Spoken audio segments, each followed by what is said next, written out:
সাল্লি আলা মুহাম্মাদিন ওয়া আলা আলি অধিক সম্মানিত স্থানে অধিষ্ঠিত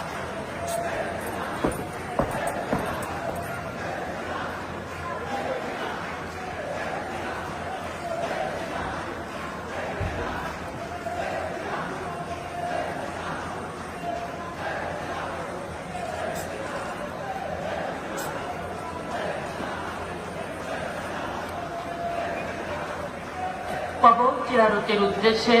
সকলে সূরা ফাতিহা, সূরা ইখলাস, দুরূদ শরীফ এবং ইস্তিগফার পাঠ করি। أعوذ بالله من الشيطان غير المغضوب عليهم ولا الضالين